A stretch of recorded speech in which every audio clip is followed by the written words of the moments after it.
2020 में हमने काफी लोगों को मरते हुए अध्ययन किया है। बहुतों भूख से मरे हैं, एक्सीडेंट में मरे हैं, खेत खलियान में मरे हैं, तरका में मरा है, जिसको कहते हैं आसमानी वज्र गिरना। आसमानी वज्र में एक ही दिन में 98 लोग बिहार की धरती पर ये सीमांचल क्षेत्र में मरे थे। 2020 में हमने बहुतों देखा सुना है, लेकिन 2020 में जो मृत्यु का मैंने अनुभव किया, बीमारियों का अनुभव किया, बीमार लोगों का अनुभव किया, दुखी लोगों का अनुभव किया, इससे मेरा और वैराग्य पुष्ट हुआ है और वैराग्य अंदर से जगा है। सब मरे तो मरे, उतना फर्क हमको भी नहीं पड़ता था। हम सोचते थे इससे मर रहा है, समय आया मर रहा है। लेकिन 2020 में ही 14 अगस्त 2020 को आदरणीय पालनहार मेरे परम पूज्य श्री सगमलाल दास जी, जो मेरे पिताजी हैं इस जन्म के, वो भी 14 अगस्त 2020 को चले गए, यानी उनका भी शरीर छूट गया। अब विचार कीजिए, मृत्यु के अवसर पर इस बार बहुतों सत्संग किए, हम बहुत कथा किए, बहुत प्रवचन किए। हमको लगभग 10-15 साल से अध्ययन है कि बहुत खुशहाली पर सत्संग करने के लिए हम लोग जाते थे। लेकिन 2020 में मृत्यु के अवसर पर बहुत ज्यादा सत्संग हुआ, बहुत ज्यादा प्रवचन हुआ, कथा कीर्तन हुआ। यानी हमारे कहने का भाव है कि 2020 में बहुत ज्यादा लोग मरे हैं। पता नहीं सृष्टि का क्या नियम है, बड़ा विचित्र नियम है। 2020 में प्रकृति बड़ी करवटें लिया। और देखिए 2020 में कोरोना आया। अब कोरोना में भारत के अंदर में लगभग लाख लोग अब तक में मर चुके हैं, ज्यादा। विश्व की गिनतियां हैं कि लगभग 10 लाख लोग अब तक में मिट्टी के अंदर में चले गए, यानी मर गए कोरोना को लेकर के। नई बीमारी आया तो 2020 में हमने मृत्यु को बहुत अनुभव किया कि लोग बहुत मरे हैं, मनुष्य बहुत मरे हैं। पक्षी इतना नहीं मरा, पशु नहीं मरा, कीड़ा कर्मिट इतना नहीं मरा जितना मनुष्य मरा। और क्यों मरा, इस पर विचार करना होगा।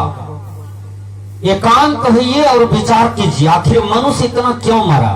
जानते हैं, आज मनुष्य का वैल्यूएशन नहीं देख रहे हैं, महत्व तो नहीं देख रहे हैं। जितना महत्व मैं देखता हूं कि प्रकृति का, कोई चीज का, सामान का, वस्तु का जितना कीमत है, उससे कम कीमत अब मनुष्य का बुझाता है। विचार कीजिए कैसे। परसों की घटना है, एक गरीब लड़का हमारे ही गांव के, प्रतिदिन काम करने बनमनखी जाता था। होटल में बेचारा काम करता था, इससे उनका परिवार चलता था। मां का दिमाग थोड़ा ढीला है, पिताजी कमजोर है, एक बहन है। प्रतिदिन नवजुवक लड़का होटल में काम करने जाता था और घर आता था रात 10 बजे 9 बजे चला आता था साइकिल से। परसों तरसों आ रहा था और एक पिकअप वाला, 4 चक्का गाड़ी वाला, उसमें 2-3 आदमी था। 2-3 आदमी कंठ तक दारू पिया था, शराब पिया था। वो लड़का पर किया डायरेक्ट गाड़ी चढ़ा दिया। वो बच्चा को पचखर्रा उड़ा दिया, नवजुवक लड़का को पचखर्रा उड़ा दिया, माथा चूरम चूर कर दिया। वहां पर 5 किलो ब्लड गिरा हुआ था और लड़का वही स्पॉटे मर गया। विचार कीजिए। तो ये दारू का परिणाम है, ये शराब का परिणाम है। आज बहुतों लड़के लोग, बूढ़े वृद्ध लोग, भाई लोग हमारे ड्राइवर बनते हैं।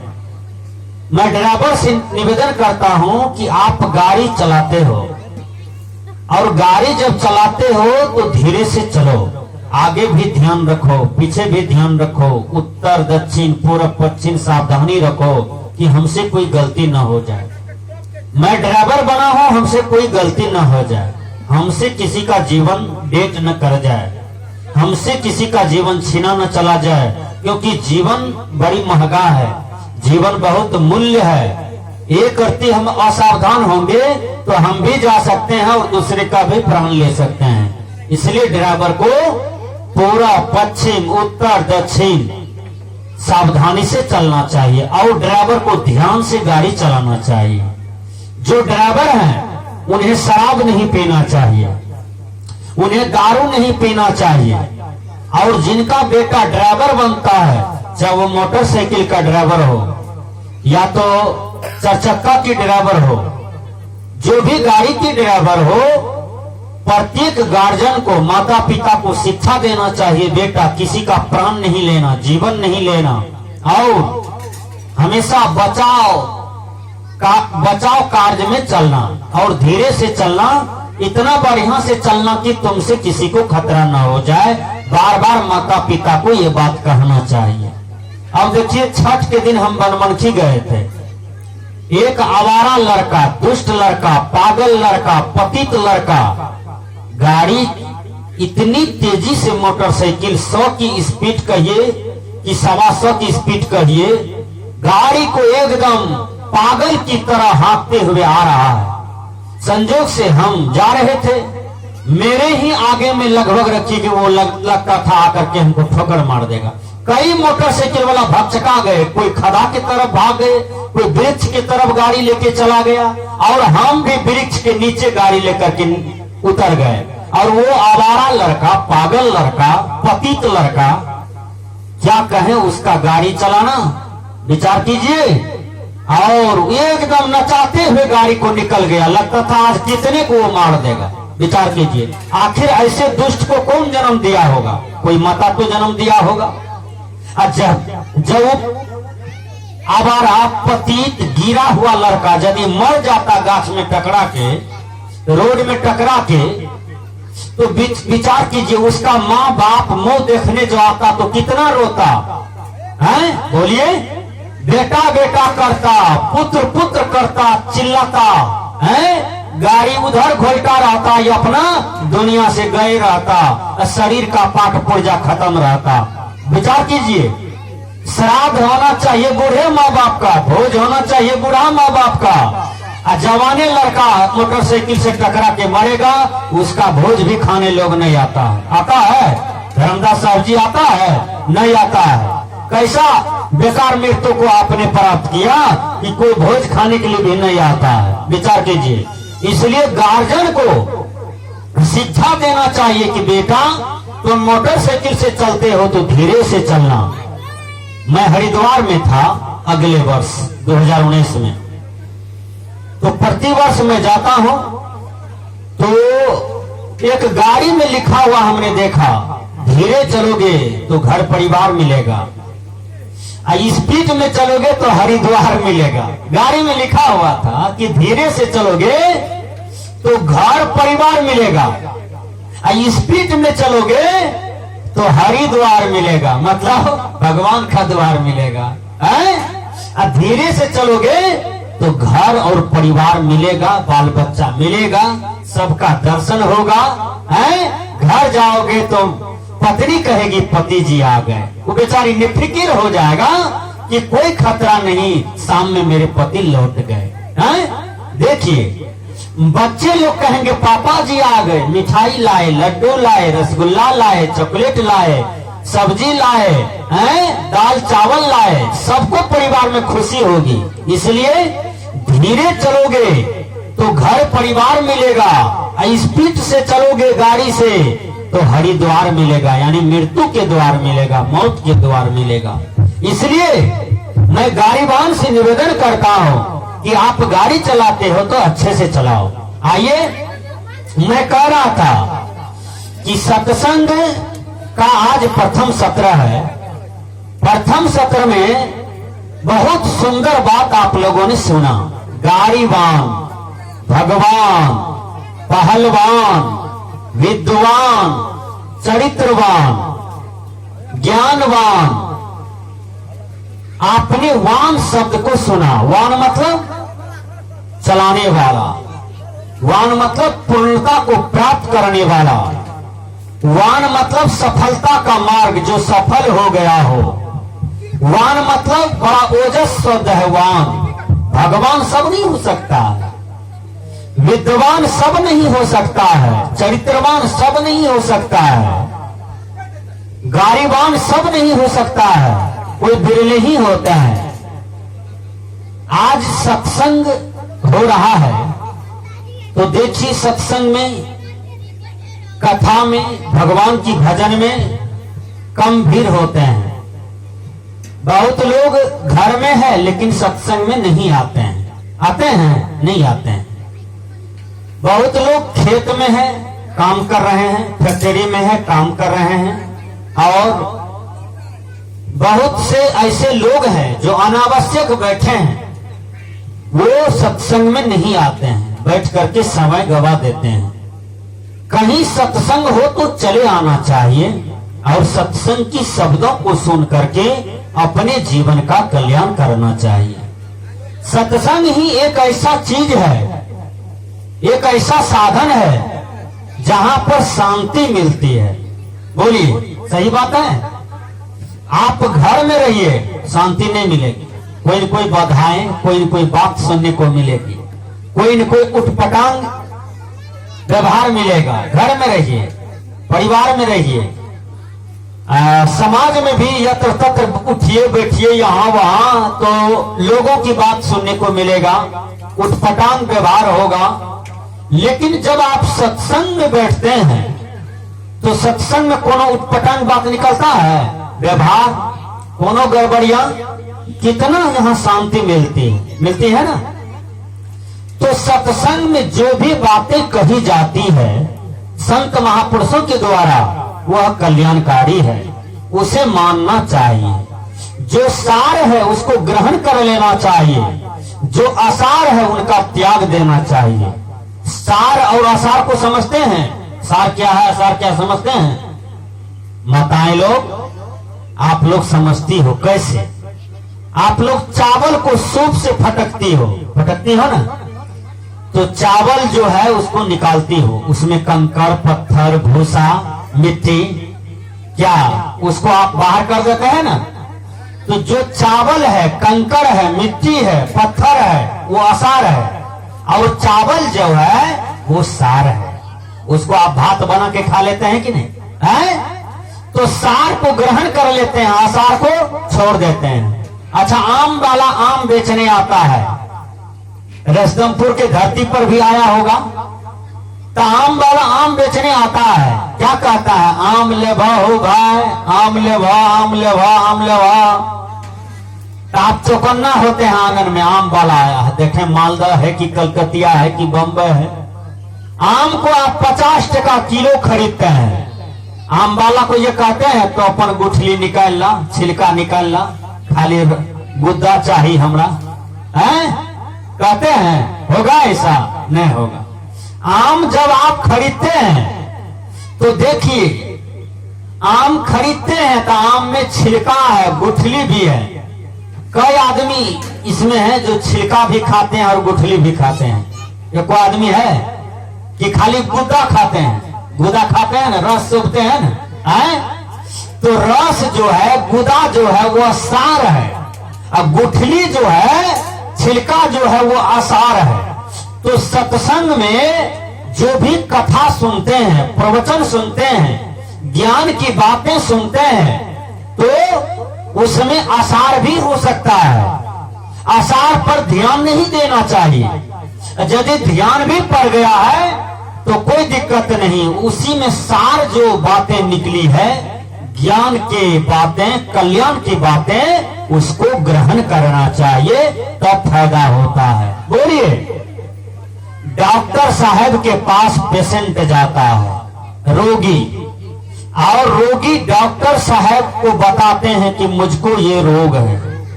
डॉक्टर साहब दवाई लिखते हैं, दवाई लिखने से पहले जांच लिखते हैं, जांच में रोग ठहर जाता है और डॉक्टर साहब दवाई लिखते हैं और आप दवाई खाते हैं, परहेज से चलते हैं, साधना से चलते हैं, तो आपका रोग ठीक हो जाता है। तो रोग जो है वो आसार है, और दवाई जो है वो क्या है, सार है। सार वस्तु को ग्रहण किए, मतलब दवाई को ग्रहण किए, आसार रूपी रोग खत्म हो गया ना, आसार रूपी रोग चला गया ना, है? तो सत्संग में सार चीजें को ग्रहण करना चाहिए। एक बात ध्यान दीजिए, एक बूढ़ी माता है, समझ गए? तो वो बूढ़ी माता के पास बहुत संपत्ति था, उसके पास 2-3 पुतौ, 2-3 बेटा, पोता पोती नाती से भरा पड़ा है। बूढ़ी माता पूरे परिवार को बहुत व्यवस्थित करके रखते थे, क्योंकि बूढ़ी माता को बहुत सुंदर ज्ञान था, समझ गए? उसी गांव में नाच हो रहा था। आज हमारे युवक लोग देखिए सरस्वती पूजा करते हैं, तो सरस्वती पूजा करते हैं तो सरस्वती माता का गीत बजना चाहिए आगे में, है? कि फिल्मिस्तान का हीरो हीरोइन का गड़बड़ गाना बजाता है सरस्वती मैया के आगे।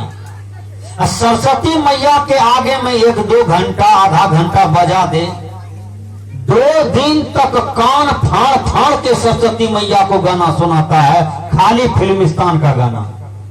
सरस्वती मैया को गुस्सा उठ जाए, कहीं लाठी लेकर के अब उठना मारना शुरू कर दे कि काहे तुम हमारा कान को भोत कर दिया, हर दिन स्पीकर बजाते हो, हमको भी तो दिमाग कम से कम संतुलित रहने दो। विचार कीजिए, हाय सरस्वती मैया देवी है, देवता है, देवी माँ है? और उसके आगे में फिल्मिस्तान की गाना बजाते हैं तो शर्म नहीं लगता है, लाज नहीं लगता है? सरस्वती माता के अवसर पर, पूजा के अवसर पर नाच का कार्यक्रम होता है, ड्रामा का होता है, लड़की लड़का का नाच करवाया जाता है। बोलिए, गलत बात है कि नहीं? जब आप देवता की पूजा किए हैं तो देवता की पूजा में सत्संग कीजिएगा, प्रवचन पाठ न करवाइएगा।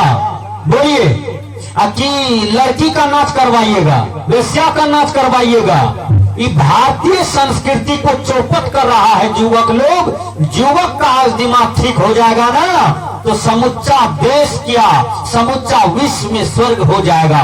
केवल युवक और युवतियां का दिमाग ठीक हो जाए तो सब चीज, धरती का सारी व्यवस्था ठीक हो जाएगा। विचार कीजिएगा। तो छठ के अवसर पर नाच कराता है, छठी मैया का पूजा होता है, उसमें फल फूल चढ़ाया जाता है छठ पूजा में, सूर्य भगवान को ठकवा, केला, कच्चा हल्दी, कच्चा यादी, सूप के सूप दिखाते हैं सूर्य भगवान को। यदि सूर्य भगवान कहे कि तुम 6 ठो सूप किया है इस बार, 5 ठो सूप हम ही को खाने दो, ये 1 ठो सूप तुम लो इस बार, ये कोई आदमी करेगा अगले साल से छठ? नहीं करेगा। कहेगा सारा ठकवा हमको दे दो खाने के लिए, ये ठकवा लेके तुम घर जाओ, हमको बहुत भूख लगा है लॉकडाउन में। सूर्य भगवान कहे कि लॉकडाउन में हमको भूख लगी है, सब ठकवा हमको खाने के लिए इस बार दो, और तुम लोग इस बार वैसे रहो। ये कोई आदमी अगला साल से छठ नहीं करेगा। विचार कीजिए। तो छठ माता के अवसर पर युवक लोग नाच ड्रामा करते हैं, ये भी गड़बड़ी बात है। तो हम कहे कि बूढ़ी माँ जो थी वो बहुत बढ़िया से परिवार को रखती थी। उसी गांव में नाच हो रहा था। अब बूढ़ी माँ को लोग छोड़ देते हैं घर में, कोई फंक्शन तंक्शन हो तो अपना चला जाता है सब, बूढ़ा बूढ़ी को घर में छोड़ देता है कि आप रहना, जोगना कम से कम घर द्वार को। तो नाच हो रहा था गांव में, देखिए नाच हो रहा था, लोगों की भीड़ थी, सब पूरे गांव में केवल घर में बूढ़ा बूढ़ी, वो बूढ़ा बूढ़ी जिसको बिल्ली हकाने का भी ताकत नहीं, बूढ़ा बूढ़ी को एक तो कुत्ता हकाने का भी ताकत नहीं, और उसको छोड़ करके घर में चला गया पंडाल में नाच देखने के लिए। सब देखिए उसी नाच में 4 ठो चोरवा भी सेटिंग था, है? चोरवा क्या सेटिंग किया था कि सब तो रहेगा नाच में, है? घर में कम में कम आदमी रहेगा तो तुम लोग चोरी करके उधरों पैसा लूट लेना, हम लोग इधर भी नाच में भी पैसा लूट लेंगे। देखिए जो नाचे में सब सेटिंग था, नाच वाला का ही चारों चोरवा चला गया बस्ती, संजोग से वही बुढ़िया के घर में गया। बुढ़िया देखा चोर को, बुढ़िया के पास तो ताकत था नहीं, बुढ़ी कहती है दौड़ रे बेटा चोर ले रे, बेटा चोर ले रे, है? यहाँ पर नाच में ढोलक में दे मुक्का दे थप्पड़, एकदम गदागद हारमोनियम बजावे, ढोलक बजावे, और वो डांस करे। जो बूढ़ी उधर कहे दौड़ रे बेटा चोर रे, भैंस खोलल को, पर्रो खोलल को, गाय खोलल को, टाका लुटल को, सोना जेवर लुटल को रे बेटा, बूढ़ी खूब हल्ला करे, हैं? चोरवा क्या करे, कभी काल बुढ़िया को गोदी उठा ले, बुढ़िया को चुम्मा ले चोरवा साहब, फिर बुढ़िया को जाकर के बैठा दे चौकी पर। चोरवा कहे हे गे बुढ़िया कहे छी सच लेकिन सुने छे के, हे गे बुढ़िया कहे छी सच्चे बात सुने छो के, हे गे बुढ़िया कहे छी तो सच्चे बात सुने छो के, हैं? भीड़ में कौन सुनने वाला है, कोई किसी का नहीं सुनने वाला था। बूढ़ी कहती थी दौड़ा हो चोर चोर चोर चोर, दौड़ो चोर चोर चोर। अब चोरवा कहता था कि कहते हो सच पर सुनता है कौन, कहते हो सच पर सुनता है कौन, कहते हो सच पर सुनता है कौन। उसी प्रकार से जनाओ ये संसार में देखिए संत महापुरुष सच बात कह रहे हैं, लेकिन सुनता है कौन, है? कहने का भाव है कि ये सत्संग में सच बात कहा जा रहा है, पर सुनता है कौन? और जो सुन लेता है उसका जीवन का कल्याण हो जाता है, उसी को मुक्ति मिलती है, उसी को शांति मिलती है, उसी को सद्गति मिलती है, उसी के जीवन में सच्चा सुख मिलता है, उसी के जीवन में सब कुछ मिल जाता है, सब कुछ उनको प्राप्त हो जाता है। तो हमने कहा कि